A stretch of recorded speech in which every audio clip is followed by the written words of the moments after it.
Hello, my name is Michael McHugh, and I have been joyfully living the vocation of marriage for over 11 years with my wife, Annie McHugh. And it's funny because if you had told me that one day I'd be recording videos and giving talks with my wife, Annie, about marriage and dating and romance and things like that, I would have laughed because when we first met 2004 as freshmen at Catholic University, I was in my dorm room playing on my brand new PlayStation 2 and this knock comes on the door and this beautiful girl standing in the hallway through the people. And my first thought was like, well, all right, college is off to a good start. They just come to me. And I opened that door and she said, "Hi, I'm Annie." And I said, "Well, I'm Mike." She said, "Do you want to pray the rosary?" I was like, "No, absolutely not." And I closed the door in my future wife's face. Because where I was in my faith journey, I was not at college to pray with girls. I certainly was at college to meet girls, but not pursue a relationship with God with them. Thankfully, the Lord had other plans for us, and He continued to work in both our lives and our prayer lives until by the end of senior year, we started dating and were engaged about a year and a half later and married at Catholic University a year after that. And now we work in youth ministry together. We have 5 wonderful children, and we speak all the time about the joys of marriage, of love, of sexuality, of chastity, the wonderful gift that the church has given us and the sacrament of marriage. So that's what we're going to be here talking about tonight, this vocation of marriage, what it means. And I say living a vocation of marriage because too often we have a misunderstanding of what marriage is. We fall into looking at marriage through the eyes of the world and all the different ways and all the trappings and all the stuff that goes into it without remembering that it is a vocation. Right? It's a calling, it's a sacrament, it's something that God has made holy to bring about something, right? He has called people to it. And then I think too often we fall into the world's eyes where we simply look at marriage as a convenient, relationship between people that like the same thing. Oh, you like cheese, I like cheese, let's get married and travel the world and eat cheese together, right? And we fall prey to that without realizing that there's something beautiful about the sacrament of marriage. And if we simply reduce marriage to just being something like that, we miss so much of the flavor of what it is. If we misuse the sacrament, if we treat it as less than it is, we settle for something less. I'll never forget, I saw a commercial one time. It was a German commercial for an iPad. And this father is in the kitchen and he's chopping these vegetables and things like that. And the daughter walks in and she said, "Oh, do you love the tablet I gave you?" He said, "Oh, I love it so much." She's like, "Oh, great. Where is it?" And he's like, "Right here." And he's chopping onions on top of this iPad screen, and the daughter is just aghast, right? And he walks over to the pan, and he starts scraping these onions down into the pan, dragging the knife blade across the iPad screen, and the daughter just can't believe it. And he walks over, he washes it off, and he shoves it down into the dishwasher and closes it, and the daughter is just staring at him point blank, right? The point is, we can use an iPad as a cutting board, but we're not using it. We're not getting the most amount out of it, right? We can treat a marriage simply as a convenient relationship between people that like the same things, but we're not really getting the true meat of what is there, right? We can use a marriage as something for just comfort or for emotional support or for pleasure or convenience, but really we're reducing marriage from that beautiful gift that God gives us to something so much less. And so our challenge as Catholics is to re-understand the vocation of marriage, what its intent is, what God desires for it, and how we can tap into that to really receive the fullness and the joy that comes from living this marriage. So we say that marriage is a sacrament, and is one of the sacraments at service of mission, right? Well, what mission, right? The whole point of it is that it's meant to bring other people to know God and into the glory of God, right? It is meant to serve a mission and point other people back towards God. So many of us long for marriage. It's a natural, innate thing. I think often we just say, well, almost everybody gets married. Surely that's going to be my lot. And we kind of have to ask ourselves, well, why do we long for marriage? Okay, why is this a natural thing? Why do most people discern this in the religious life, right? In the Catholic world, why do most of us wind up married instead of priests or religious or sisters and things like that? Well, I think it goes back to Genesis 1:27. It says, "Then God made man in His own image. In the divine image He created them, male and female He created them." Okay, so this wonderful passage, this mysterious passage, says we're created in God's image and likeness. So okay, then what is God? Who is God? Well, God is an eternal relationship of persons, right? Father, Son, and Holy Spirit. The Father gives Himself entirely to the Son. The Son receives that love and gives Himself entirely back to the Father. And the love shared between them, our faith says, is the Holy Spirit. So the love between these two persons is so powerful, it creates a third, entire, unique, separate person, right? How beautiful is that? And this relationship of love is eternal. It's always been there. It's always ongoing. And so marriage, then, we are created in the image and likeness of God. We're created in the image and likeness of relationship. So it makes sense then why we long for relationship, why no man can really live as a solitude, because the very image of that which we are created is that of a relationship. So naturally we find friendships, we find romantic relationships, and then we settle in marriage often, and we find the fulfillment that we're looking for in an earthly relationship. Now, a lot of people are pursuing marriage, but they might not be pursuing the reality of marriage. We say that marriage is a sacrament, so that means that it's holy, right? So the point of marriage is to sanctify your spouse and to bring them to heaven. That's the true mission of the sacrament of marriage. And the thing is that you are called to love your spouse so completely, so totally, that you help them attain entry into heaven, that God's mercy and love is so abounded in them that he welcomes them into heaven. And that's their job too. Their job is to give fully of themselves to you so as to help you earn heaven, achieve heaven, right? Enter into heaven. I'll never forget, I was teaching theology of the body to a bunch of high schoolers, and I said that marriage is this vocation by which you just give and give and give 100% of yourself. You give your entire self to the other person. And this girl thought to herself, she said, that just seems exhausting. And if I'm always giving, what am I getting? And I remember I challenged her. I said, well, Sarah, in what relationship would that work, where you give and give and give 100% of yourself, and yet you still are satisfied? She said, well, I guess it only works if the other person is giving 100% of themselves back to me. I said, exactly. Right? We hear it is in giving that we receive. And so in a relationship of love, of proper love, the spouses are giving themselves entirely to one another and receiving the other person in return. This is that love that Christ had for his church, that agape love. It's not necessarily always romantic or feelings-based, but rather it's decision-based. I choose to love you and will the good for you over the good for myself. That's what authentic love is. And in doing so, we help to sanctify the other person. By sacrificing for them, we help to bring them closer to that which they long for. Now, that's the job of a spouse. My job is to bring my wife Annie to heaven, and her job is to bring me to heaven. And underneath that vocation, as kind of a small v, is for us to bring our children, any children that result from this union, to bring them to heaven. What a different way to look at marriage. I think so often the world looks at marriage as, what do I get out of it? Right? How personally happy I am. You hear people talking all the time, oh, well, they fell out of love, or they just don't feel things for themselves anymore, right?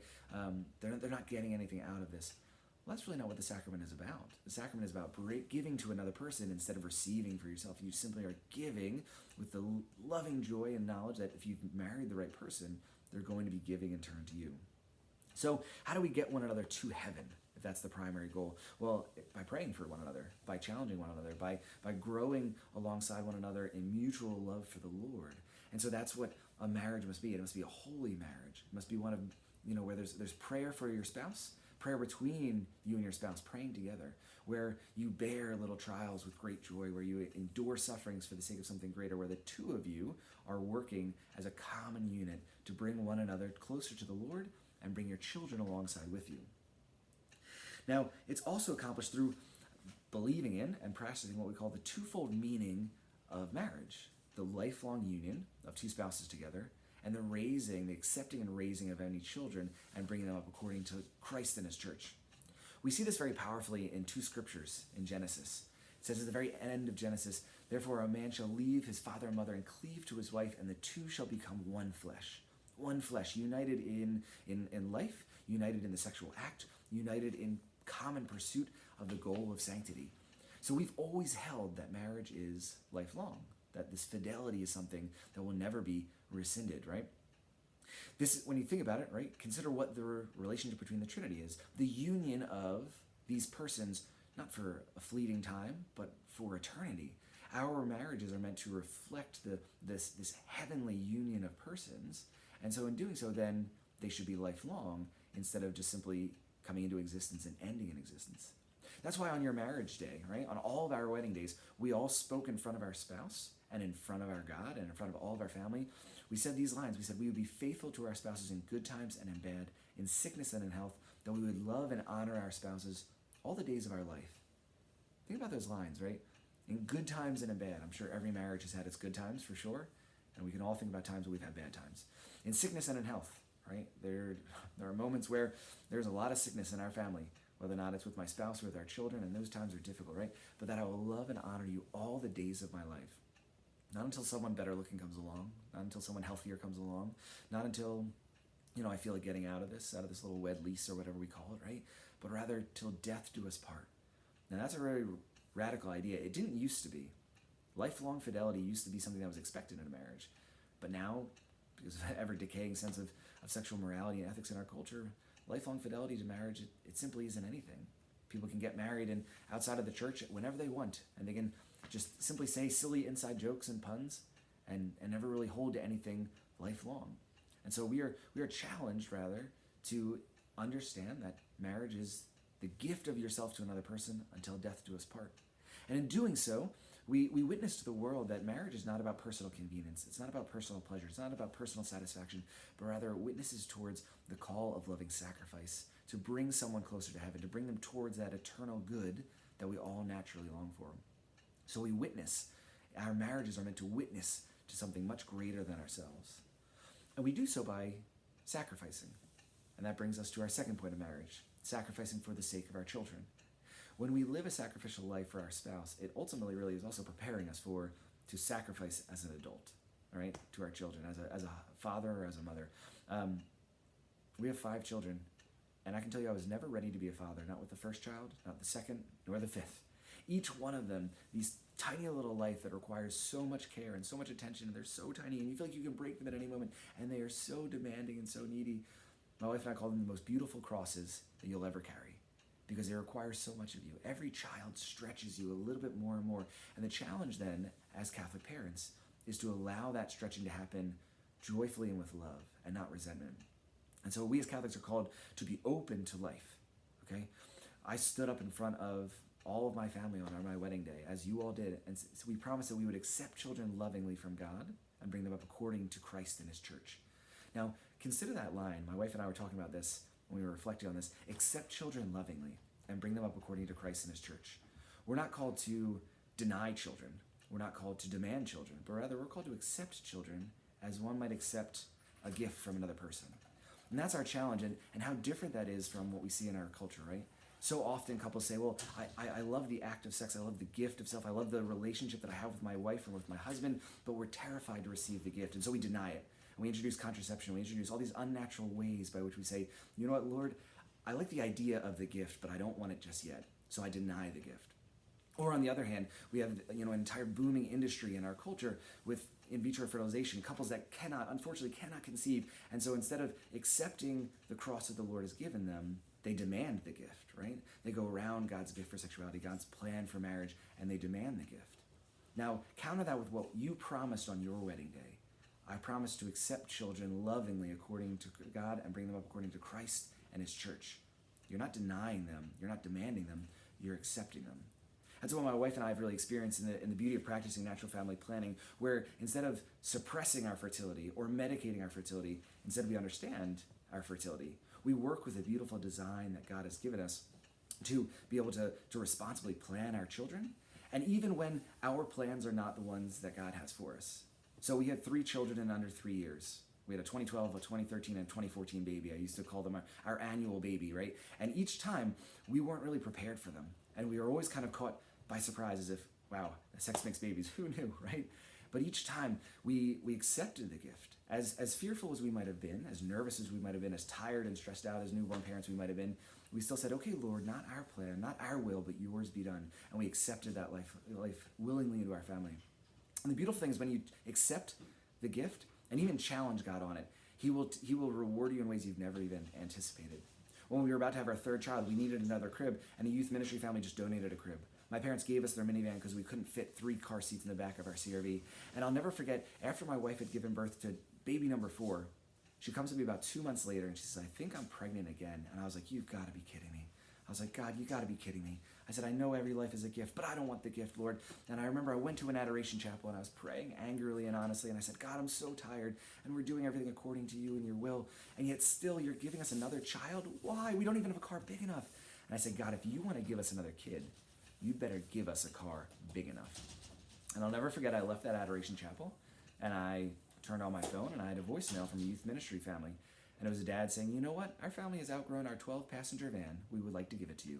And I remember looking up at heaven and going, when you challenge God, he's going to deliver.